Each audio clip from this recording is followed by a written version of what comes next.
hantu penunggu jalan tol Cipularang.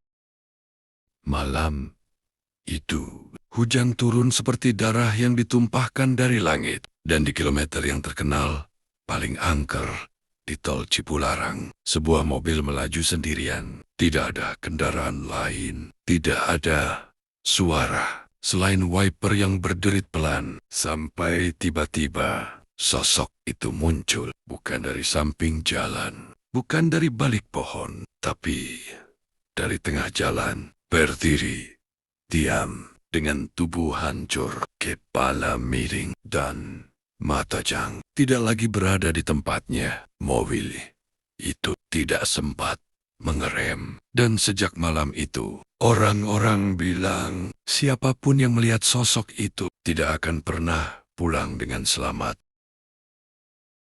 Tol Cipularang, jalur yang menghubungkan Jakarta dan Bandung, cepat, praktis, tapi juga dikenal sebagai halur maut. Halur maut, sudah puluhan kecelakaan terjadi di sana. Beberapa bahkan tidak bisa dijelaskan secara logika. Dan dari sekian banyak cerita, ada satu kisah yang terus berulang tentang sosok penunggu jalan yang mungkul hanya di malam hari dan menunggu korban berikutnya.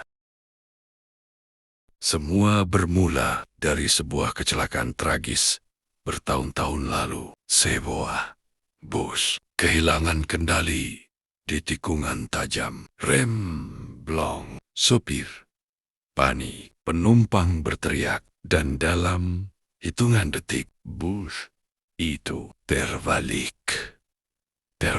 Beberapa orang selamat, tapi tidak semuanya. Ada satu korban, seorang wanita muda, Jang.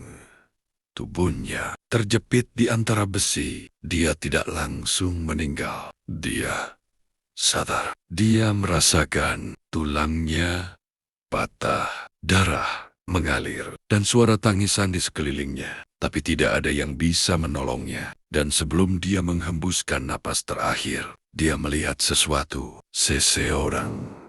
Seseorang berdiri di jalan, mengawasinya, tersenyum.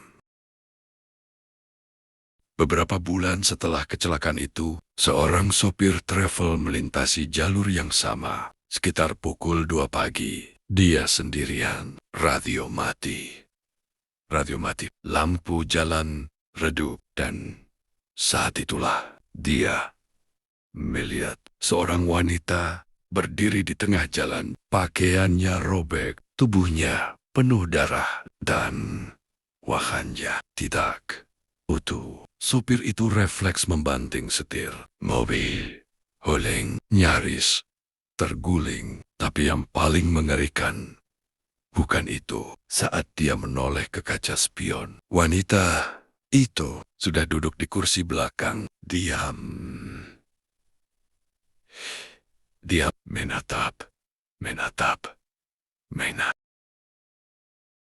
Sejak kejadian itu, laporan mulai berdatangan. Pengendara melihat sosok yang sama, selalu di titik yang sama, selalu di malam hari, dan selalu dengan akhir yang buruk. Ada yang kehilangan kendali, ada yang mengaku seperti dipaksa membelokkan mobil, ada juga yang bersumpah mobilnya tiba-tiba seperti ditarik dari belakang, seolah ada sesuatu yang tidak ingin mereka selamat. Dan yang paling menyeramkan, beberapa korban selamat mengatakan hal yang sama. Mata itu bukan mata manusia.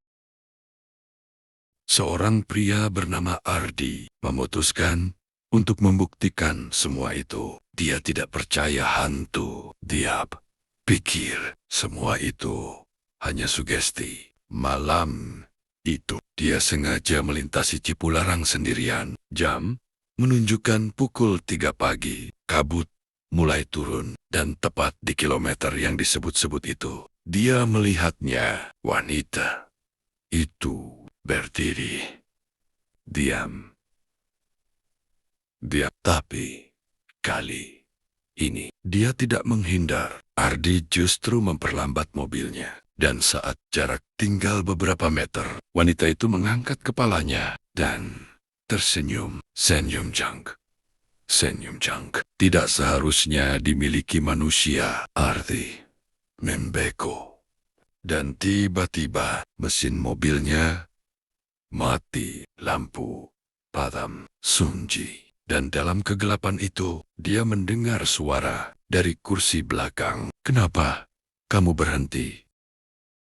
Keesokan harinya, mobil Ardi ditemukan di pinggir jalan. Mesinnya masih dingin, pintunya terbuka, tapi Ardi hilang. Hilang tanpa jejak. Dan sejak malam itu, penampakan di tol Cipularang semakin sering terjadi. Orang-orang bilang wanita itu tidak lagi sendirian. Sekarang dia punya teman. Dan mungkin kalau kamu pernah melewati jalan itu tengah malam dan merasa seperti ada yang duduk di belakangmu, padahal kamu sendirian, mungkin kamu adalah target berikutnya. Ardi memang hilang, tapi yang tidak pernah diceritakan ke publik adalah mobilnya tidak benar-benar kosong. Saat polisi pertama kali membuka pintu, mereka mencium bau busuk. Bukan bau bangkai biasa, tapi seperti sesuatu yang sudah lama mati dan dipaksa tetap hidup. Dan di kaca bagian dalam tertulis sesuatu dengan hari yang penuh darah. Aku tidak sendiri. Setelah kejadian itu, jalan tol Cipularang tidak pernah benar-benar sama. Beberapa titik mulai diberi penerangan tambahan. Petugas patroli ditingkatkan. Tapi anehnya, kecelakaan justru semakin sering terjadi. Dan lebih aneh lagi, banyak korban yang selamat tidak mau menceritakan apa yang mereka lihat. Seolah ada sesuatu yang melarang mereka. Seorang petugas tol bernama Dimas pernah mendapatkan rekaman CCTV malam kejadian hilangnya Ardi. Rekaman itu seharusnya tidak pernah keluar, tapi sebelum dihapus, dia sempat menontonnya. Dan apa yang dia lihat membuatnya tidak bisa tidur selama berminggu-minggu. Di rekaman itu, mobil Ardi berhenti di pinggir jalan. Selama beberapa menit tidak ada apa-apa. Lalu, sesuatu muncul. Bukan dari depan, bukan dari samping, tapi dari dalam mobil itu sendiri. Sosok hitam perlahan bangkit dari kursi belakang, seperti muncul dari bayangan. Kemudian pintu terbuka dan Ardi keluar dengan gerakan kaku, seperti bukan dia yang mengendalikan tubuhnya. Dia berjalan ke tengah jalan, berhenti, dan menatap ke arah kamera selama beberapa detik. Lalu menghilang. Bukan berjalan, bukan berlari, tapi lenyap. Warga sekitar mulai menyebut satu titik di tol itu sebagai titik terlarang. Bukan karena sering kecelakaan saja, tapi karena disitulah banyak orang terakhir kali terlihat. Beberapa sopir truk bahkan punya aturan sendiri. Jangan berhenti, jangan melihat ke kaca spion terlalu lama, dan jangan pernah menanggapi jika ada yang mengetuk dari belakang. Karena menurut mereka, kalau kamu menjawab, itu artinya kamu mengizinkan mereka masuk. Seorang driver ojek online, Rian, pernah mengambil penumpang di dekat pintu keluar tol. Seorang wanita, pakaiannya lusuh, wajahnya tertutup rambut panjang. Dia tidak banyak bicara, hanya memberi alamat yang mengarah ke dalam jalur tol. Rian sempat bingung, tapi wanita itu bilang, lewat Saha, nanti saya tunjukkan. Sepanjang perjalanan, Rian mulai merasa aneh. Spionnya bergetar sendiri, dan setiap dia mencoba melihat wajah penumpangnya, selalu gagal. Seperti ada sesuatu yang menghalangi. Sampai akhirnya motor Rian mati. Tepat di titik itu, wanita itu turun perlahan, lalu berkata, "Kamu sudah sampai." Ryan menoleh, dan untuk pertama kalinya, dia melihat wajah wanita itu. Kosong. Tidak ada mata, tidak ada hidung, tidak ada mulut. Hanya kulit pucat, janggut rata. Dan di tengah wajah itu muncul retakan. Janggut perlahan membuka. Seperti sesuatu di dalamnya ingin keluar. Beberapa paranormal mencoba membersihkan area itu. Mereka bilang, ini bukan satu hantu, bukan satu arwah penasaran, tapi kumpulan. Mereka yang meninggal secara tragis di sana tidak benar-benar pergi. Mereka terjebak dan perlahan mereka berubah menjadi sesuatu yang bahkan bukan lagi manusia. Dan sekarang mereka menunggu, bukan untuk dibantu, tapi untuk menggantikan posisi mereka. Beberapa hari lalu, seorang pengendara mengirim rekaman dashcam. Di video itu terlihat jalan tol yang sepi, normal. Sampai di Kehawan, terlihat banyak orang berdiri berher di tengah jalan. Diam menatap ke arah mobil, dan saat mobil mendekat, satu persatu kepala mereka berputar mengikuti sampai akhirnya semua wajah itu menghadap langsung ke kamera. Dan di detik terakhir video terdengar suara dari dalam mobil. Padahal pengemudi sendirian. Sekarang giliran kamu.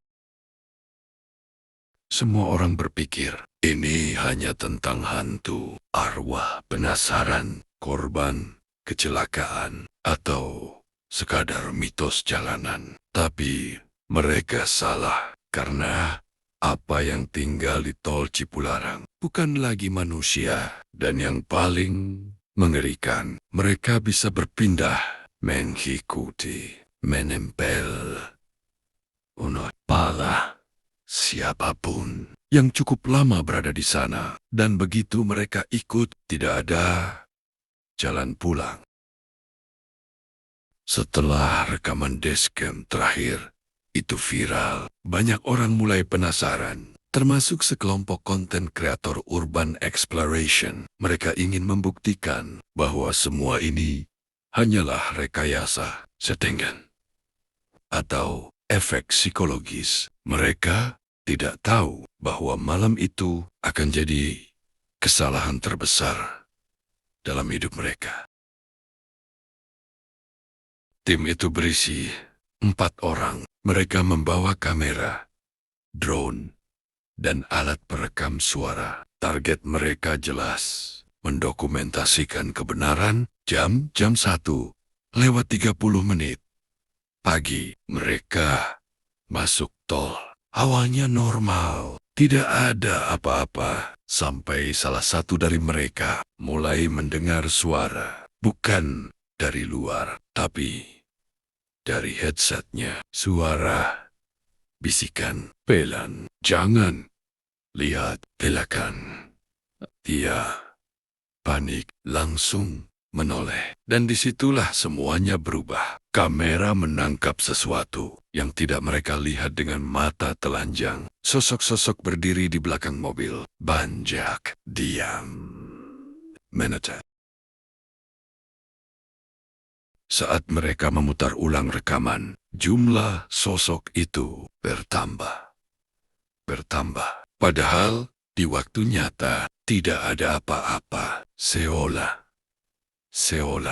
mereka hanya bisa terlihat lewat media tertentu. Dan saat salah satu dari mereka mencoba keluar mobil. Pintu tidak bisa dibuka, terkunci. Padahal tidak ada yang mengunci. Lampu mulai berkedip, mesin hidup mati sendiri. Dan satu persatu, mereka mulai melihat hal yang sama. Di kakak depan, bukan lagi jalan, tapi deretan wajah. Wajah-wajah rusak, angkur, dan semuanya tersenyum. Dari semua anggota tim, hanya satu yang tetap sadar, namanya Reza. Dia mencoba keluar, berteriak, minta bantuan. Tapi jalan itu kosong, sunyi. Seperti dunia lain. Dan di tengah jalan, mereka muncul puluhan sosok, termasuk wanita pertama yang tubuhnya hancur, yang matanya tidak pada tempatnya. Dia mendekat pelan, lalu berkata, "Kami tidak membunuh, kami hanya memilih." Reza mundur, gemetar, dan saat itu dia sadar semua kecelakaan, semua korban bukan karena mereka ditarik, tapi karena mereka dipilih untuk tinggal. Keesokan harinya, mobil tim itu ditemukan. Mesin masih menyala, kamera masih merekam, tapi tidak ada seorang pun di dalamnya kecuali Reza. Dia duduk di kursi pengemudi, diam, menatap kosong, masih hidup, tapi tidak merespon. Dan saat petugas mencoba membangunkannya, Reza tersenyum perlahan, dan berbisik. Mereka ikut. Keesokan harinya, mobil tim itu ditemukan. Mesin masih menyala, kamera masih merekam, tapi tidak ada seorang pun di dalamnya kecuali Reza. Dia duduk di kursi pengemudi, diam, menatap kosong, masih hidup, tapi tidak merespon. Dan saat petugas mencoba membangunkannya, Reza tersenyum perlahan, dan berbisik. Mereka ikut. Sejak saat itu, kejadian aneh mulai terjadi. Di luar tol Cipularang, orang-orang mulai melihat sosok yang sama di jalan lain, di kota lain, bahkan di dalam mobil mereka sendiri, seolah sesuatu dari sana telah keluar dan menyebar. Dan sekarang coba kamu ingat perjalanan malammu terakhir. Pernahkah kamu merasa ada yang duduk di belakangmu? Atau melihat sesuatu di kaca spion yang tidak seharusnya ada? Kalau iya, mungkin kamu tidak benar-benar sendirian. Cerita ini mungkin hanya kisah atau mungkin peringatan. Karena beberapa tempat tidak seharusnya diganggu, dan beberapa penghuni tidak ingin kamu pergi. Kalau kamu berani, share pengalaman horormu, dan jangan lupa subscribe, karena cerita berikutnya akan lebih dekat dan mungkin terjadi di sekitarmu.